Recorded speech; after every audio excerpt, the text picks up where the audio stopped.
18 जून ये तारीख शायद इतिहास में कोई विशेष महत्व नहीं रखती, और अगर रखती है तो उसे पूरे तरीके से विस्मृत कर दिया गया। तो आइए आज इसी 18 जून के महत्व को जानते हैं।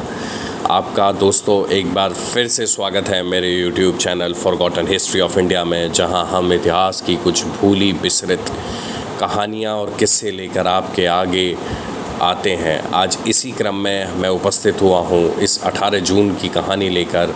ये वो तारीख थी जिस दिन रानी लक्ष्मीबाई अंग्रेज़ों से लड़ते हुए वीर गति को प्राप्त हुई थी।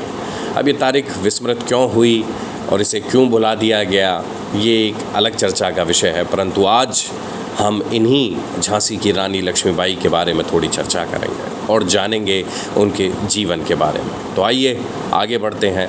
रानी लक्ष्मीबाई का जन्म बनारस में 19 नवंबर 1828 को एक मराठी ब्राह्मण परिवार में हुआ था। इनके बचपन का नाम मणिकर्णिका था और प्यार से इन्हें मनु कहकर बुलाया जाता था। इनके पिता का संबंध, माता पिता दोनों का ही संबंध महाराष्ट्र से था, और जब मात्र 4 साल की थी तो इनकी माता का स्वर्गवास हो गया और इनके पिता मराठा बाजीराव की सेवा में थे।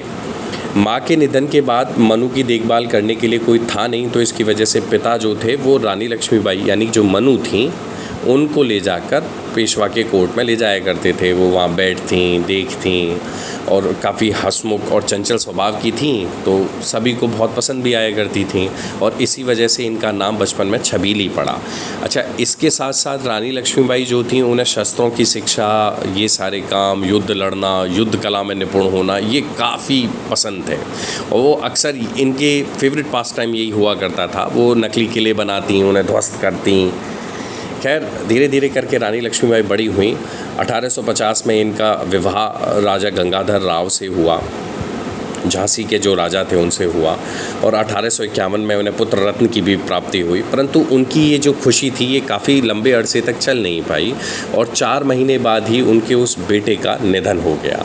उनके इस बेटे का निधन होना ही गंगाधर राव के लिए वज्रपात की तरह हुआ, और धीरे धीरे करके गंगाधर राव भी अस्वस्थ रहने लगे, और कुछ वक्त बाद गंगाधर राव की भी मृत्यु हो गई। अब ये असामयिक 2 मृत्यु हो जाने की वजह से रानी लक्ष्मीबाई काफ़ी हद तक अंदर से टूट गए।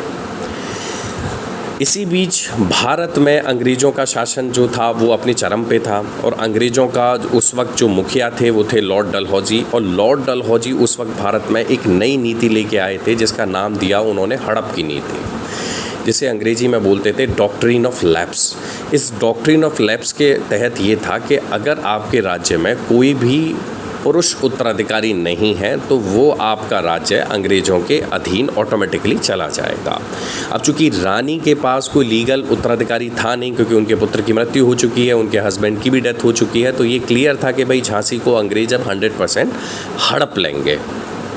ऐसी स्थिति में रानी के पास सिर्फ एक ही उपाय था कि या तो रानी अंग्रेज़ों की जो दी हुई पेंशन, ऐसा नहीं था कि अंग्रेज़ों ने कोशिश नहीं करी, अंग्रेज़ों ने रानी को इवन 60,000 रुपये वार्षिक पेंशन देने का भी प्रलोभन दिया, जिसे रानी ने पूरे तरीके से इनकार कर दिया कि भाई मैं ये पेंशन और ये सारी चीज़ें नहीं लूँगी। और उन्होंने कसम खाई कि कुछ भी हो जाए इस ईस्ट इंडिया कंपनी को यानी कि अंग्रेज़ों को मैं झांसी लेने ही नहीं दूंगी। और एक बहुत फेमस डायलॉग है रानी लक्ष्मीबाई का कि हम लड़ेंगे ताकि हमारी आने वाली पीढ़ियां अपनी आज़ादी का उत्सव मना सकें। खैर ये बात क्लियर हो चुकी थी कि रानी लक्ष्मीबाई को अब अंग्रेज शांत नहीं बैठने देंगे। इसी बीच 1857 की क्रांति देश में भड़क गई। अब चूँकि 1857 की क्रांति जब देश में भड़की तो इसका फ़ायदा रानी लक्ष्मीबाई ने इनिशियली उठाया, और उन्होंने एक सेना तैयार करी। उस सेना में बहुत सारे लोग थे जो कि इनके काफ़ी सारे जानने वाले भी थे, और इसमें पुरुष भी थे और महिलाएं भी थीं। ठीक है, इन लोगों ने रानी लक्ष्मीबाई का साथ देना चालू किया धीरे धीरे करके। ठीक है, इसी बीच क्या होता है, 1858 में अंग्रेज झांसी की तरफ अपना रुख करते हैं और झांसी के किले को घेर लेते हैं। धीरे धीरे करके अंग्रेज़ों ने झांसी में अपना लूटपाट, लोगों को मारना पीटना और ये सब करना धीरे धीरे करके चालू कर दिया। अब 1858 में रानी के पास संसाधन सीमित हैं। कड़क बिजली ये वो तोप है जो उस वक्त यानी गंगाधर राव के टाइम पे बनी थी और अपनी नक्काशी और अपनी उनके लिए काफ़ी ज़्यादा फेमस थी। और ये आप अगर झांसी का किला आज विज़िट करेंगे तो आपको वहाँ पे ये मिल भी जाएगी। तो ये कड़क बिजली तोप उस ज़माने की तोप है, रानी लक्ष्मीबाई के दौर की तोप है। तो ये उस दौरान युद्ध में भी इस्तेमाल की गई थी। तो ये जो अंग्रेज़ों की सीज़ थी, यानी कि अंग्रेज़ों ने जो इस किले को घेर रखा था, ये लगभग 2 वीक तक चला। और इन 2 वीक्स में यानी कि 2 सप्ताह में रानी लक्ष्मीबाई का पलड़ा हमेशा अंग्रेज़ों पे भारी रहा। इस क्रम में उनके साथ खुदा बख्श, सुंदर, काशीबाई, लाला भाऊ बख्शी और मोतीबाई, ये वो फेमस मिलिट्री जनरल्स हैं, मेल और फीमेल, जो कि रानी लक्ष्मीबाई की सेना में थे। एक और नाम है रानी लक्ष्मीबाई की सेना में, झलकरी बाई, जो जब रानी लक्ष्मीबाई को बचाएंगी, जब अंग्रेज़ों की जो सीज है बहुत हद तक बढ़ जाएगी और रानी लक्ष्मीबाई को युद्ध भूमि छोड़ के जानी पड़ेगी। परंतु ये जो सामने अब आप स्क्रीन पे मज़ार देख रहे हैं, ये उन्हीं वीर योद्धाओं की मज़ार है जो कि रानी लक्ष्मीबाई की तरफ से लड़े थे।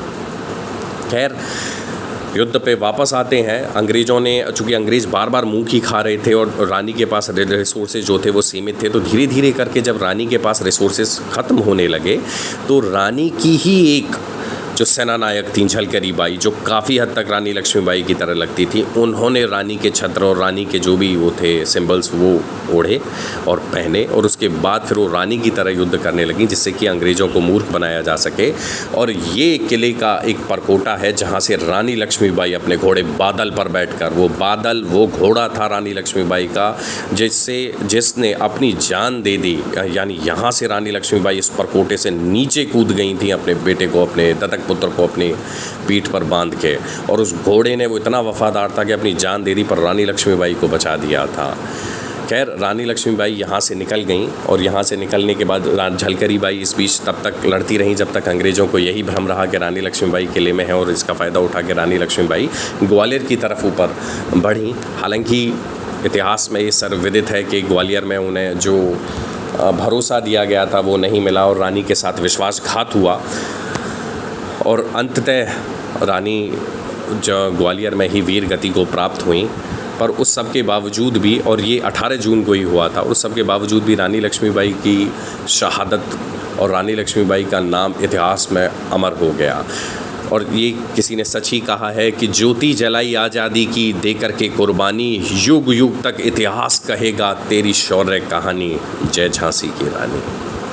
इसके अलावा अब इस पूरे एपिसोड का अंत मैं सुभद्रा कुमारी चौहान की कुछ पंक्तियों से करूँगा कि जाओ रानी, याद रखेंगे ये कृतज्ञ भारतवासी, यह तेरा बलिदान जगावेगा स्वतंत्र अविनाशी, होवे चुप इतिहास लगे सच्चाई को चाहे फांसी, हो मदमाती विजय मिटा दें गोलों से चाहे झांसी, तेरा स्मारक तू ही होगी, तू खुद अमिट निशानी थी, मुंदे ले हर बोलों के मुँह हमने सुनी कहानी थी, खूब लड़ी मर्दानी वो तो झांसी वाली रानी थी।